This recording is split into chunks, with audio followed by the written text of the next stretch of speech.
Good evening, ladies and gentlemen, and welcome to the Lair of the Film Exorcist.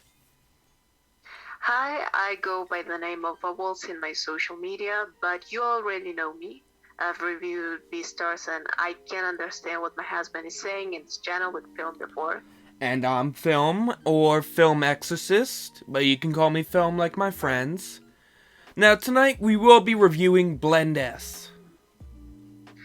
So, Micah gets a job at the cafe where all the waitresses are given certain attributes, such as tsundere or little sister, to embody while serving customers.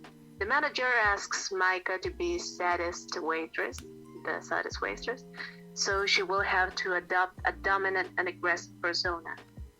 Now, before we move on to my opinion, I'd like to just announce that this video is sponsored by Animal. So go buy yourself some amazing low-priced anime merch, including cute figurines to brighten up your collection, and every time you use the code FILM, you'll get 5% off your purchases. So, everybody's happy here. Now let's move on to our opinion. The plot seems interesting.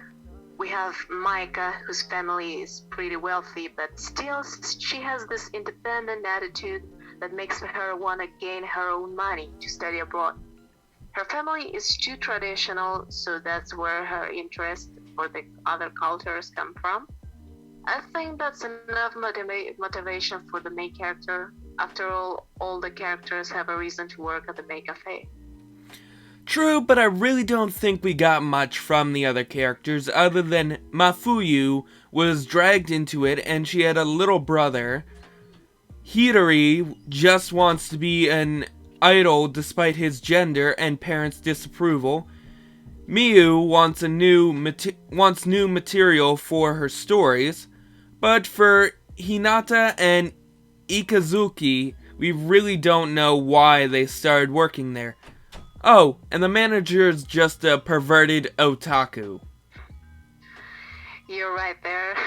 Micah's reason to gain money is the most noble, to be honest, I think. The rest of the characters are just eccentric and funny. I think this introduction might give the listeners a wrong idea that the anime is messy or something, when it is actually very cute. I think you can identify with at least one character. The personalities are very well defined, both in a cafe and on their usual life. So true, and actually, now that I think about it, this series feels very similar to another series I know very well, Working. Except this show has a female protagonist, but anyway, what Opal says is true. I mean, from my first viewing, I found myself relating so much to Dino and Miyu, two of my favorite characters, and between us, I was really surprised to find out that Hidori was a guy. I mean, their voice actress is so believable, and there was literally no hint that he or she or them was ever male. This might feel like a subject change, but if you've done your MBTI personality test, you can check which anime characters have the same personality as you. And I was surprised to find out that my personality is the same as Hidori. And yes, Hidori's voice adopts a childish voice tone. It was funny seeing how all the guys went out of the bathroom when Hidori entered dressed like he usually does, with a dress. Actually, what I meant was, he sounded more like a girl than a young boy, but okay. Either way, he was a delightfully mischievous addition to the cafe. Now I know I can't be the only one that loved every moment that Dino either had the cops called on him, or the staff threatened him with it. I mean, it might just be because I've been in his place way too many times, but it's still hilarious, especially the time he ranted about black hair being justice. So remember, guys, screw the blondes, black hair is justice. Oh yeah, those kind of jokes we've already seen so many times. I find them quite innocent and funny, so I approve of that. On the other hand, there's some ecchi in the anime, like when Koyo accidentally grabs Gaho's breast, and in general, all the jokes about Koho were about her well-toned body, which I find kind of bland. It's fan service after all. Personally, my favorite recurrent joke was about Mafuyu's grown-up personality. Despite the fact that she has such a baby face, it was a great contrast. But for me, I'd have to say my favorite scene would have to be what I like to call Lucky Pervert.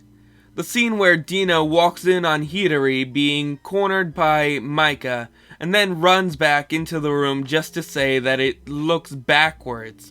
Honestly, Dino has got to be the funniest character in this show, and the whole reason I wish there was a second season.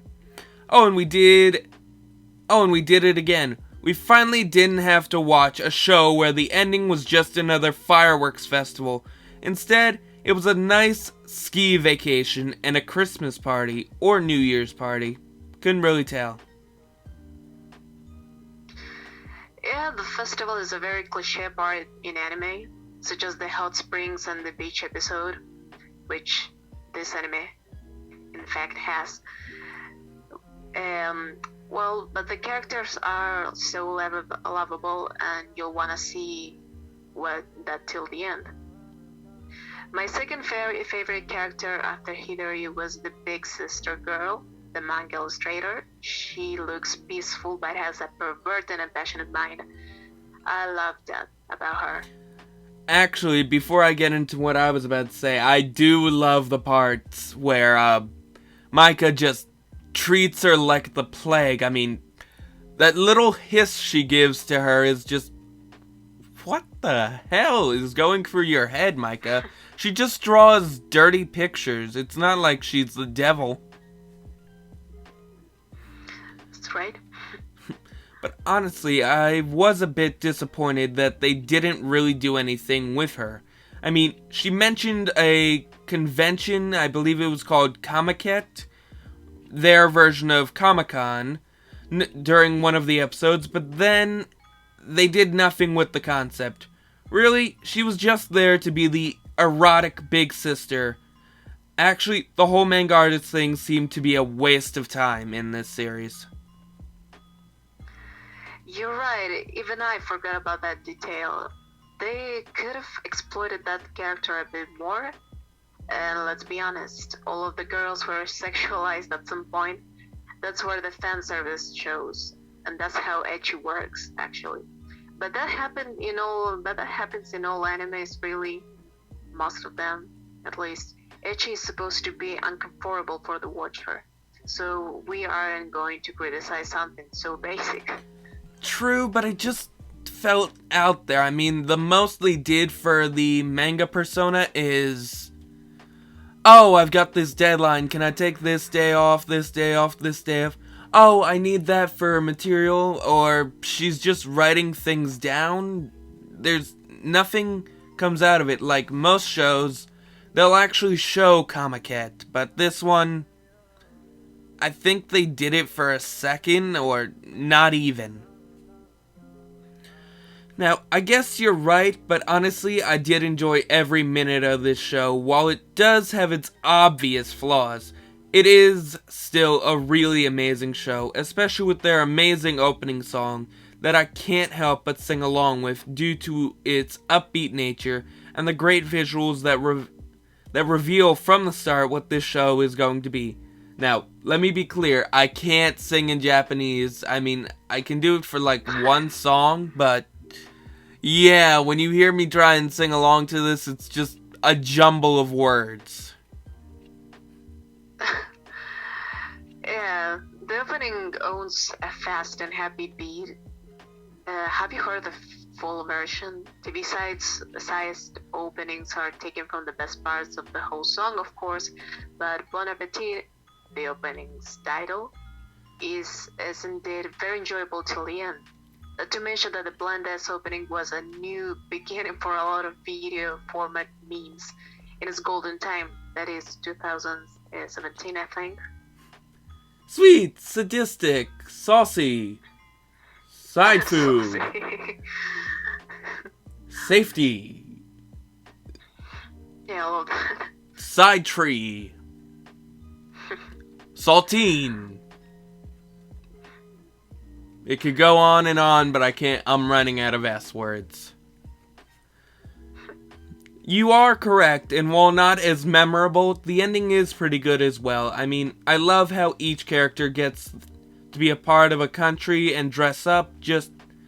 I don't really remember the song, but I do remember the little paintbrush, or not a paintbrush, the little ink pen that Mew was riding on during it. So yeah, where to now? I can't remember the song either. So about the characters, I also found Dino pretty awesome, like you said before. The guy didn't have any bad intentions.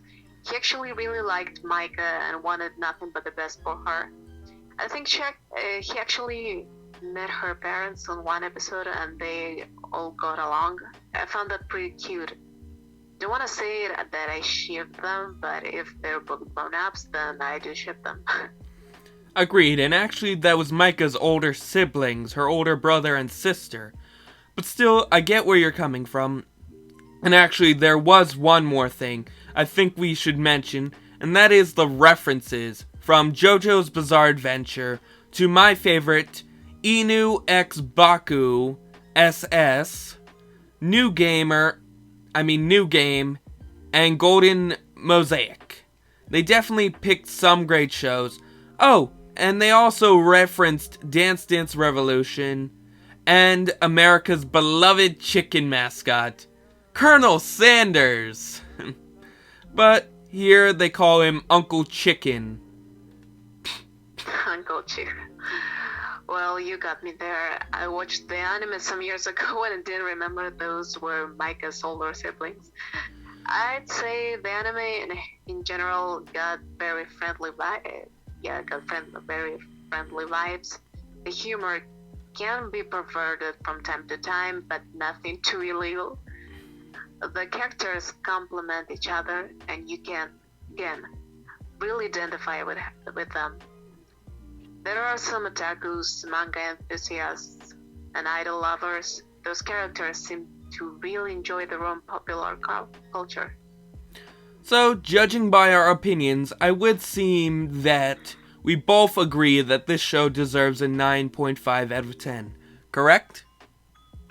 Agreed. I strongly recommend watching Blend S. I'm sure you'll find yourself in any of those cute characters and have a good time.